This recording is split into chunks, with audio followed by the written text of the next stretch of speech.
మీరు చెప్పారు కదా డాక్టర్, జన్మంతా ట్రీట్మెంట్ ఇచ్చినా మారని రోగం వేణుగారికి ఉంది అని. మరి ఇప్పుడు మీరు... దారుణమైన హంతకుడు కూడా ఒక రోజులో మారినట్లు చరిత్ర ఉంది కదా. ఒక మనిషి ఆలోచనలు తన మనసు మారటానికి ఎన్నో రోజులు అక్కర్లేదు, ఒక్క క్షణం చాలు. అటువంటి మిరాకిల్ మీ జీవితంలో కూడా జరిగిందని మీరు అనుకోవచ్చు కదా. మీరు అనుకుంటున్నట్లుగానే మీ భర్తగారు మారింది నాకు కూడా ఆశ్చర్యంగా ఉంది. నేను కొంచెం ఆయనతో మాట్లాడతాను, తర్వాత మిమ్మల్ని పిలుస్తాను.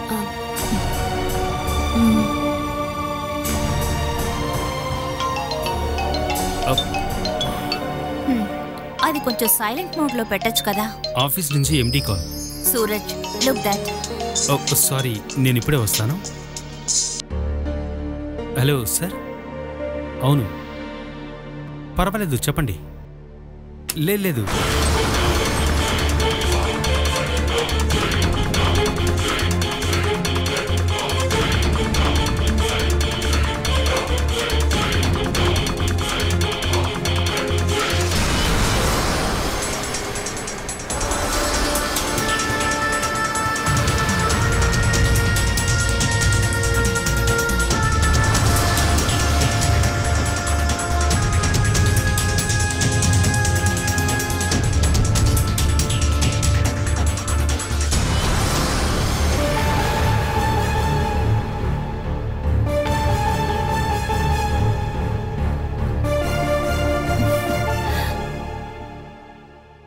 డాక్టర్ని కలవడానికా? అవును. ఒక్కరే వచ్చారా? హస్బెండ్తో వచ్చాను. ఫోన్ వచ్చిందని వెళ్ళారు. పేరేంటి? హస్బెండ్ పేరా? ఆహా కాదు, మీ పేరు. చమేలి. చమేలి? యా, చమేలి. ఈ పేరు చాలా డిఫరెంట్గా ఉంది. ఇలాంటి పేర్లు అందరూ పెట్టుకోరు కదా, ఒక్కసారి వింటే గుర్తుంటుంది. Thank you. నా పేరు బాలసుధ. Husband doctor దగ్గరున్నారు. ఏంటి ప్రాబ్లం? మీ ఇద్దరికి ఎవరికి సైకియాట్రిస్ట్ అవసరం ఉంది? నాకే.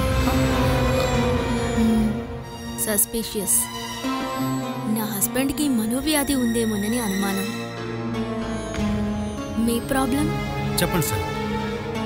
సరే. నా హస్బెండ్కి వ్యాధి అనుమానమే. అంటే నేను ఒక మనోరోగినని ఆయనకు అనుమానం ఉంది. అది మార్చాలని, అటువంటిది లేదని, ఒక సైకియాట్రిస్ట్ సర్టిఫికెట్ ఉండడం మంచిదని నాకు అనిపించింది. అలా ఈ వ్యాధి నయమవదు చమేలి. మీకు మ్యారేజ్ అయ్యి ఎంతకాలం అయ్యింది? 2 months. మీ ఆయనకి తెలుసా ఆయన్ని ట్రీట్మెంట్కి తీసుకొచ్చారని? లేదు. తెలిసేటప్పుడు వైలెంట్ అవుతారు. మనోవ్యాధి మారడానికి మందు పెళ్ళేనని చాలామంది అనుకుంటున్నారు. అన్నిటినీ దాచిపెట్టి మనోవ్యాధి ఉన్నవారికి పెళ్లి చేసేస్తున్నారు. ఎన్నో ఇబ్బందులు పడాల్సి వస్తుంది. మనోవ్యాధి ఉన్నవారిని పెళ్లి చేసుకుంటే ఆడదాని జీవితమే నాశనం అవుతుంది.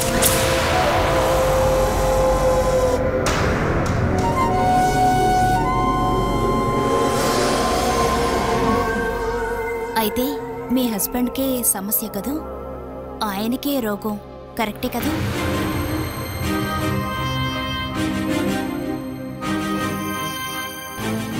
ఓకే సార్, నేను ఇప్పుడే మెయిల్ చేస్తాను.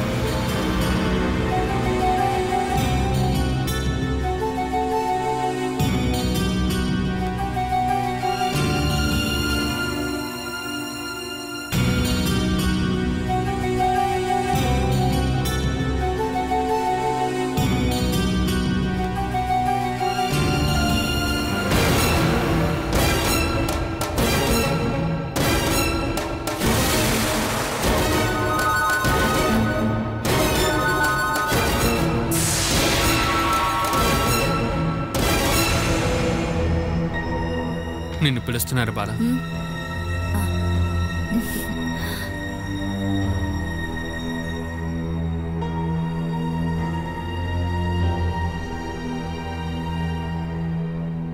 Hi, I'm Suraj. నా పేరు వేణుగోపాల్. నా ఫ్రెండ్ అంకలే డాక్టర్ బాలచందర్. ఇలా వెళ్తూ చూసి వెళ్దామని వచ్చాను. నేను వైఫ్తో పాటు వచ్చాను. తను ఇప్పుడు 3 నెలలు కడుపుతో ఉంది.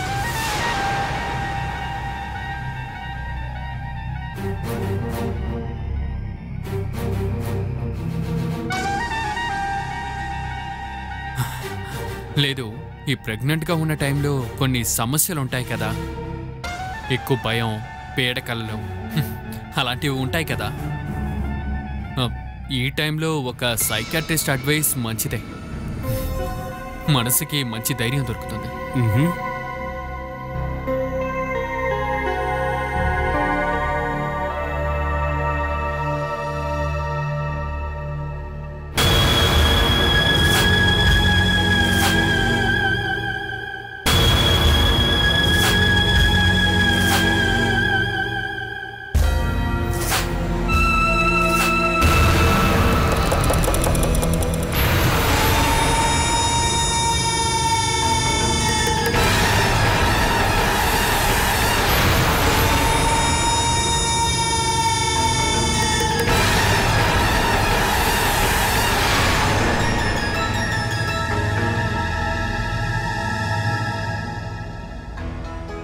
ఆయన మీ దగ్గర చూపిస్తున్నది ఒక అద్భుతమైన నటన.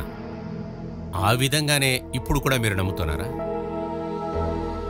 నాకు నమ్మకం కలగాలంటే మీరే చెప్పాలి. ఎన్నో రోజులుగా నేను ఎంతోమందికి ట్రీట్మెంట్ చేశాను. వాళ్లకంటే విచిత్రమైన వ్యక్తే వేణుగోపాల్. పోయినసారి మీరు వచ్చినప్పుడు బాలసుధా గారి బ్రదర్తో నేను ఒక విషయం చెప్పాను. అది మీ దగ్గర ఆయన చెప్పుండ్రని నాకు అర్థమైంది. ఆయన చెప్పుంటే ఖచ్చితంగా మీరు వేణుగోపాల్తో వెళ్ళుండ్రు. ఆ విషయం చెప్పకుండా ఉండటమే మంచిదని నాకిప్పుడు అనిపిస్తుంది. లేకపోతే వేణుగోపాల్ గారికి ఇటువంటి మార్పు వచ్చేది కాదు. మా ఆయనకి ఇప్పుడు నయమైందని మీరు అంటున్నారా డాక్టర్? ఇప్పటికీ మనం అలాగే నమ్మాలి బాలసుధా గారు. నేనిప్పుడు ఆయనతో మాట్లాడేంత వరకు ఆయనలో అబద్ధం అనేదే నాకు కనపడలేదు. మెంటలీ ఇప్పుడు ఆయన పర్ఫెక్ట్గా ఉన్నారు. నేను చెప్పాను కదా, ఒక మానసిక వ్యాధి ఉన్న అతను 2 రోజులకు పైన తన మనసునే అతను కట్టుబాటులో ఉంచుకోలేడని.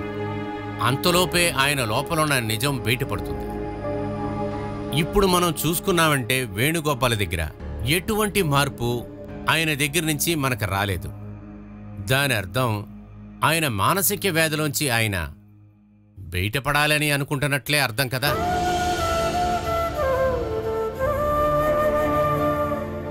తన మానసిక వ్యాధిని సరిచేసుకోవాలని వేణుగోపాల్ గారు అనుకుంటున్నారు. ఆయనకి, ఆయన భార్యకి, పుట్టపోయే బిడ్డకి జీవితంలో సంతోషంగా ఉండాలంటే ఇటువంటి రోగం నాకుండకూడదని అది ఆయనగానే తెలుసుకున్నారు. ట్రీట్మెంట్ చేయించుకుంటానికి ఆయన సిద్ధంగానే ఉన్నారు. నన్నేం చేయమంటారు? ఆయన ఆరోగ్యవంతుడిగా మారటానికి వేణుగోపాల్ గారికి ఓ ఛాన్స్ ఇవ్వచ్చుగా. ఇంతకుముందు జరిగిన వాటిలన్నీ మర్చిపోయి ధైర్యంగా కొత్త జీవితానికి దారివ్వండి.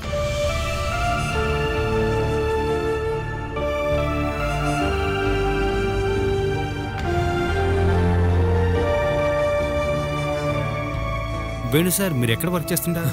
పూణేలో. అక్కడొక కంపెనీలో మేనేజర్ని. ఇప్పుడు వైఫ్ విషయం కోసం లీవ్ తీసుకుని వచ్చాను. సోమవారం తిరిగి వెళ్ళిపోవాలి. ఓ, నేను ఎర్నాకుళంలోనే వర్క్ చేస్తున్నాను. మీకు పిల్లలు లేరా? మా పెళ్లి జరిగి 2 నెలలు అవుతుంది సార్. ఓ, ఈ టైంలో ఒక సైకాట్రిస్ట్ని చూడడం మంచిదే. లేదు, మేము ట్రీట్మెంట్ కోసం రాలేదు సార్. నేను చెప్పాను కదా, డాక్టర్ అంకుల్ని కలవడం కోసం. అర్థమైందిలే. కానీ ఈ కాలంలో ఒక సైకాట్రిస్ట్ని చూడడం అసలు తప్పేం కాదు. ఎవరికైనా ఎప్పుడైనా వాళ్ళ అవసరం ఉంటుంది. మనకి ఎలా జ్వరానికి మందు తీసుకుంటామో ఇది కూడా అలాంటిదే. చెమెలి, చెమెలి ఏమైంది? ఎక్స్క్యూజ్ మీ, వాష్రూమ్ ఎక్కడ? అక్కడ ఉంది. పద.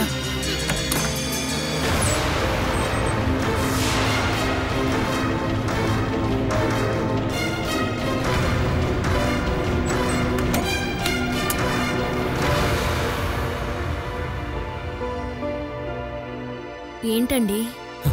ఇక్కడ ఒక కపుల్స్ కూర్చున్నారు కదా, మనలానే వాళ్ళు కూడా ఏదో డాక్టర్ని చూడడానికి వచ్చారు. ఆవిడకి వాంతి వచ్చింది, కడుపుతో ఉందనుకుంటాను. ఆరోగ్యం, మనోధైర్యం ఎంతో వీక్గా ఉండే సమయమే కదా గర్భిణీలకి. నేను ఆ అమ్మాయితో మాట్లాడాను. మీకున్న అదే సమస్యే ఆ అమ్మాయి హస్బెండ్ కూడా, అనుమాన వ్యాధి. ఇప్పుడు అతనికే తెలియకుండా వైఫ్కి ప్రాబ్లం ఉన్నట్టు ట్రీట్మెంట్కి వచ్చారు. తన సమస్య ఏంటో తెలుసుకుని ట్రీట్మెంట్ చేయడానికి తను ముందుకొస్తే మాత్రమే ట్రీట్మెంట్ చేయగలరు బాల. అది అతని సమస్య. డాక్టర్ ఏం చెప్పారు? ఎప్పుడూ చెప్పే మాటలే. మీ మీద కేర్ తీసుకోమన్నారు. కోపం వచ్చే విధంగా నడుచుకోకూడదు, అటువంటి కొన్ని అడ్వైసులే. మీకేం చెప్పారు? డాక్టర్ నన్ను రావద్దని చెప్పే వరకు ప్రతి నెల నేను తప్పకుండా వస్తాను. ఇంకా ట్రీట్మెంట్ కోసం తీసుకోవాల్సిన మందుల్ని సరిగ్గా తీసుకోవాలి. మనం వెళ్దామా? బయలుదేరుతాం.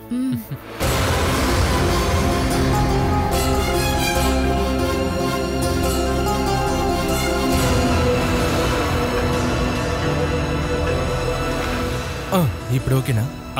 డాక్టర్ మీకోసం వెయిట్ చేస్తున్నారు, వెళ్ళండి. పద.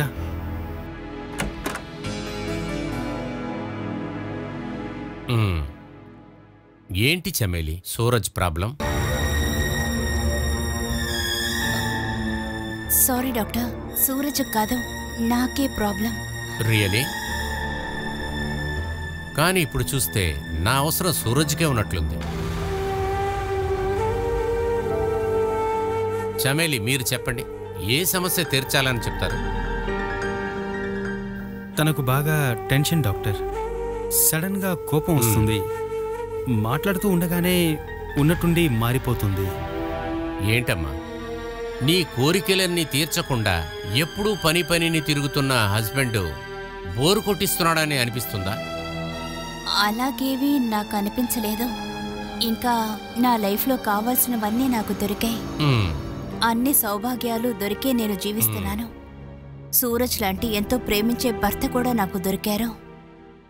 నా జీవితంలో నాకు ఎటువంటి లోటు లేదు. మనిషి అనేవాడికి ఎన్ని సౌభాగ్యాలు ఉన్నా కూడా వాడు తృప్తి పడకుండా పనికిరానివన్నీ ఆలోచించుకుంటామనేది అది మానవుడికి సహజమే కదా. ఆ విధంగా అన్ని సౌకర్యాలు దొరికినా కూడా ఆశలు తీరవు. అప్పట్నుంచే కొత్త సమస్యలు ప్రారంభమవుతూ ఉంటాయి. ఇప్పుడు చెప్పారు కదా టెన్షన్, అదేనండి చెమ్మెలికి. ఊరికే ఉండి ఏదేదో ఆలోచించి తనకు తానే టెన్షన్ అవుతుంది. కొన్ని సమయాల్లో నేనేది గమనించలేకపోతున్నాను. ఓ రకమైన సాలిట్యూడ్. ఎవరిని చూడకుండా, ఎవరితో మాట్లాడకుండా ఒంటరిగా ఉండాలంటే టెండెన్సీ. ఫ్యామిలీలో ఉన్న రిలేషన్షిప్ చాలా వీక్గా ఉంది. బంధాలు కూడా తగ్గిపోతున్నాయి. దానికి తగినట్లుగా సర్దుకునే శక్తి కూడా తగ్గిపోతుంది. ఇటువంటి సమస్య మ్యారేజ్కి ముందు ఎప్పుడైనా ఉందా? మనసులో ఉన్న మాట చెప్తే మనం క్లియర్ చేయొచ్చు, అలాగే అంటుంటారు. చెమ్మేలితో మాట్లాడండి, నేను బయట నుంచి ఉంటాను. మీకు తెలియని విషయాలు ఏవి నేను చెప్పడానికి లేవు. ముందుగా చెమేలి గారు చెప్పేది వింటాను, తర్వాత మీరు నేను కలిసి ఇద్దరం డిస్కస్ చేసుకుందాం.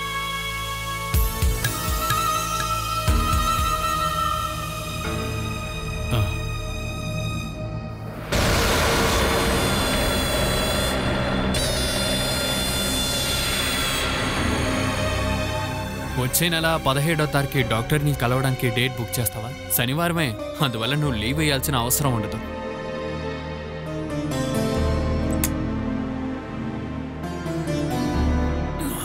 ఏమైంది? బండి తాళం నేను అక్కడే మర్చిపోయాను అనుకుంటాను. మీరు దిగొద్దు, నేను తీసుకొస్తాను.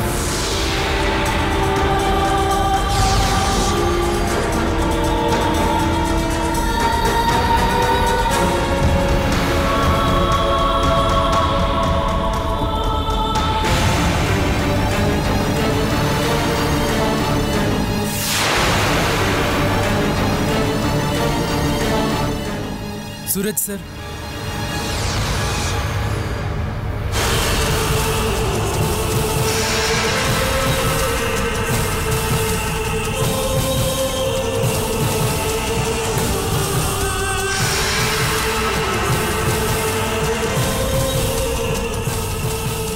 బాలా రా, కీ దొరికింది.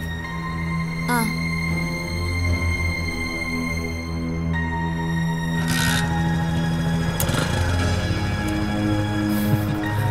పాకెట్లోనే ఉంది. రా, నువ్వు కూర్చో.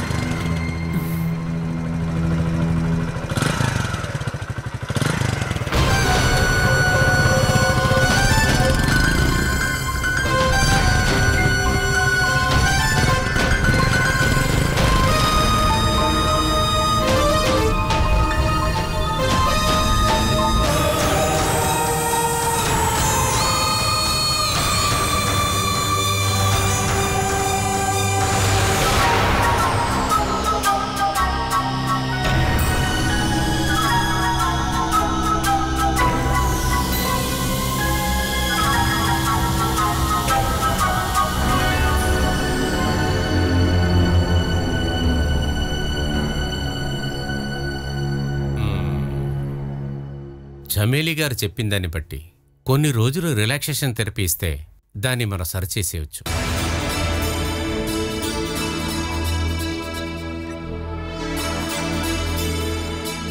ఇది మానసిక వ్యాధి అని మనం చెప్పకూడదు. ఇది ఒక విధంగా నార్మల్ సాడ్నెస్సే. కావాల్సిన వాళ్ళు చనిపోయినా, వాళ్ళు దూరమైనా కూడా ఈ సాడ్నెస్ అనేది వస్తుంది. అలా కావాల్సిన వాళ్ళు ఎవరన్నా చనిపోయారా, లేకపోతే విడిపోయి ఉన్నారా?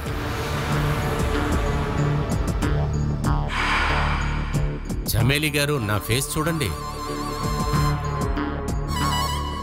నా కళ్ళలోకి చూస్తే సైకాట్రిస్టు ప్రతిదీ తెలుసుకుంటారనే ఒక బాధ అనేది మీకు అక్కర్లేదు. నేను ఇంతసేపు అడిగినా కూడా మీ టెన్షన్కి కారణమేంటో చెప్పనే లేదే. నాకివన్నీ సమస్యే కాదు. ఇటువంటివన్నీ నేను తట్టుకుంటానని డిసైడ్ చేసి ఇలా మనసులో బాధపడే వాళ్ళకి ఉండే టెన్షనే ఎన్నో వ్యాధులకి కారణమవుతుంది. అమెరికన్ సైకాలజీ అసోసియేషన్ లెక్కల్లో మగవాళ్ల కంటే ఆడవాళ్లే ఎక్కువగా టెన్షన్ పడుతూ ఉంటారని చెప్తున్నారు. దానికి కారణం ఏంటని నేను ఇంతకుముందే చెప్పాను. సమస్యని ఓపెన్గా చెప్పుకుంటే పరిష్కారం అనేది చేయొచ్చు. నాకేమీ టెన్షన్ లేదు. నా కొన్ని అలవాట్లు సూరజ్కి టెన్షన్గా ఉంటున్నాయి. సూరజ్ని నేను కష్టపెట్టలేను. నేను సూరజ్ని చాలా ఇష్టపడుతున్నాను. అదే మీకు అసలైన టెన్షన్. మీరు ఆయనకి ఓపెన్గా చెప్పలేని ఏదో ఒక విషయం ఉంది. అది సూరజ్ గారికి తెలిస్తే ఆయన ప్రేమని కోల్పోతామని మీరు భయపడుతున్నారు కదా. అదే మీ టెన్షన్కి కారణం. నిజమే కదా?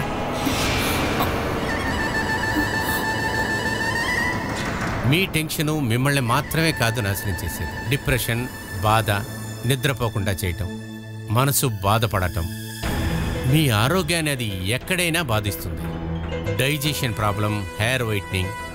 ఆ విధంగా వయసు అనేది రాకముందే వయసైన వాళ్లకు వచ్చే వ్యాధులు రావటానికి చాలా అవకాశం ఉంది. మీకు ఈ చిన్న వయసులోనే ఇటువంటి వ్యాధులు రావాలంటారా? పిల్లలతో మీకు బాగా అటాచ్మెంట్ ఉంది కదా.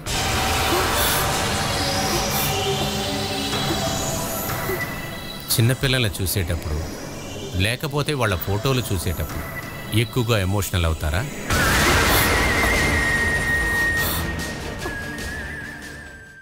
నన్ను ఒక మృగం చేతిలో పెట్టేసి నన్ను చూసి నవ్వుతూ ఉన్నావు కదూ.